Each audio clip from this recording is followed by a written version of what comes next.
ख्रीस्त में प्यारे भाइयों एवं बहनों, साधारण दृष्टिकोण से देखते हुए हम दुनिया के लोगों को दो वर्गों में बांट सकते हैं। एक वर्ग में आएंगे जो गरीब कहलाते हैं और दूसरे वर्ग में वे आएंगे जो धनी कहलाते हैं। यहाँ गरीब व धनी जो हम कह रहे हैं उसे किसी सुनिश्चित परिभाषा के तहत नहीं रखा गया है। यह विभाजन मोटे तौर पर ही किया गया है। अतः गरीब उन्हें कहा जा रहा है जिनके पास रुपये पैसे नहीं हैं, रहने के लिए कुछ है तो सिर्फ झोपड़ी, अच्छे कपड़े पहनना उन्हें नसीब नहीं होता। वे जीने की अन्य सुविधाओं से भी वंचित रहते हैं। मनपसंद कोई चीज़ वे नहीं खरीद पाते। बिल्कुल मामूली चीज़ से उन्हें संतुष्ट रहना पड़ता है। आगे इस वर्ग में हमने रखा है उन्हें जो भूखे हैं। हम उन्हें भूखे नहीं कहेंगे जिन्हें कोई कारणवश एक दिन या एक सांझ का भोजन नहीं मिला, लेकिन साधारणतः उन्हें रोज़ दिन का भोजन मिलता ही है। परंतु कुछ ऐसे लोग हैं जिन्हें बारंबार भोजन की कमी सताती है, जिन्हें एक दिन खाने को मिला परंतु दूसरे दिन बिना खाए ही रह गए। अगले दिन हम क्या खाएंगे वे नहीं जानते, क्योंकि घर में जुटाकर कुछ रखा नहीं है। यदि वे आज कमाएं तो खाए, नहीं तो भूखे रह गए। अतः वे लोग रोज़ अनिश्चितता की स्थिति से गुजरते हैं।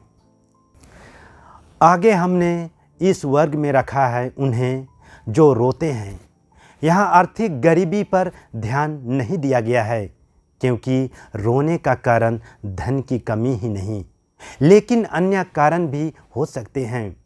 जैसे संत मोनिका ने बहुत आंसू बहाए, वह रोती थी अपने विधर्मी बेटे अगुस्टिन के कारण। इसी तरह बहुत माताएं रोती है अपने भटके हुए बच्चों के लिए। पत्नी रोती है अपने नशेबाज पति के लिए, जिसके द्वारा वह सताई जाती है। उसी तरह बहू रोती है अपने ससुराल वालों की प्रताड़ना के कारण।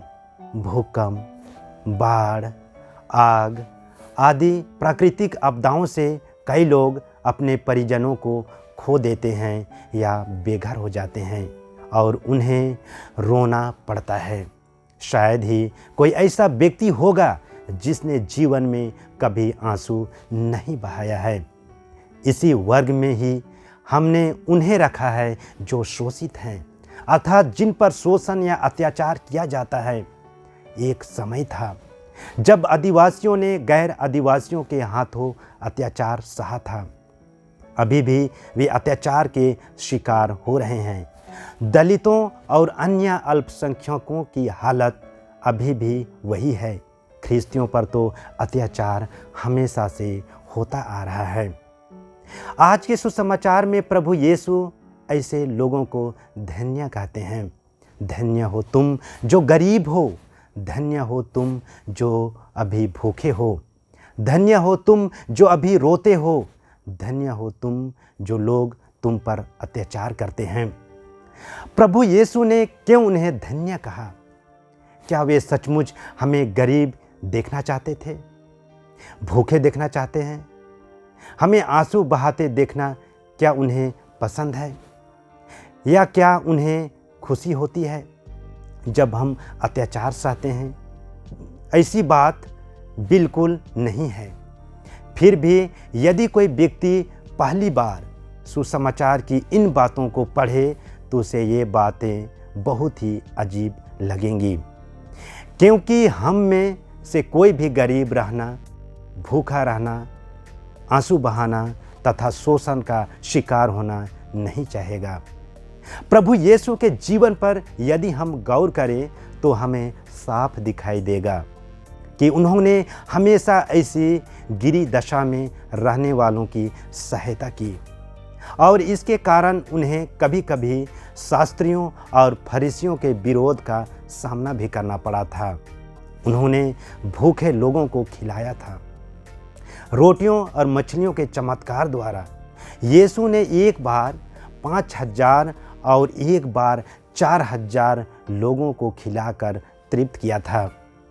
जब यीशु ने 4,000 लोगों को खिलाया था तो उन्होंने लोगों के प्रति अपनी हमदर्दी इस प्रकार व्यक्त की थी, मुझे इन लोगों पर तरस आता है। ये 3 दिनों से मेरे साथ रह रहे हैं और इनके पास खाने को कुछ नहीं है। मैं इन्हें भूखा ही विदा नहीं करना चाहता, कहीं ऐसा ना हो कि कोई रास्ते में मूर्छित हो जाए। मत्ती अध्याय 15 पद संख्या 32। प्रभु ने नाइम के विधवा के आंसू पोंछे और उसके मरे हुए जवान बेटे को जिलाया। काना के विवाह में यीशु ने उस गरीब परिवार की लाज बचाई। अतः धन्यता की उन बातों का सही अर्थ पाने के लिए हम किसी और जगह उसका स्पष्टीकरण खोजेंगे। प्रभु यीशु के वचनों और कार्यों को ठीक से समझने के लिए हमें आध्यात्मिक दृष्टिकोण अपनाना पड़ेगा। परमेश्वर के राज्य की पृष्ठभूमि में उनकी व्याख्या करनी पड़ेगी। संत मत्ती अपने सुसमाचार में प्रभु की इन बातों में कुछ जोड़ देते हैं जिन्हें प्रभु ने ही कभी कहा था। वे कहते हैं, धन्य है वे जो मन के गरीब हैं, क्योंकि वे स्वर्ग राज का है। धन्य है वे जो धार्मिकता के भूखे और प्यासे हैं, वे तृप्त किए जाएंगे। फिर संत लूकस भी आज के सुसमाचार में कहते हैं, धन्य हो तुम जब मानव पुत्र के कारण लोग तुमसे बैर करेंगे, तुम्हारा बहिष्कार और अपमान करेंगे और तुम्हारा नाम घृणित समझकर निकाल देंगे। उस दिन उल्लासित हो और आनंद मनाओ, क्योंकि स्वर्ग में तुम्हें महान पुरस्कार प्राप्त होगा। अतः हम धन के गरीब हों या मन के, पेट के भूखे प्यासे हों या धार्मिकता के, हमें किसी प्रकार की पीड़ा से रोना पड़े या किसी कारण से हम पर अत्याचार किया जाए, प्रभु यीशु की सहानुभूति अवश्य हमारे साथ रहेगी। वे अवश्य हमारी मदद करेंगे, वे हमारी क्षति की भरपाई करेंगे। प्रभु यीशु जिन्हें धन्य कह रहे हैं, उन्हें वे इस भरपाई की गारंटी दे रहे हैं। मनुष्य के हाथ से कुछ पाने से बेहतर है परमेश्वर के आशीर्वाद से कुछ पाना।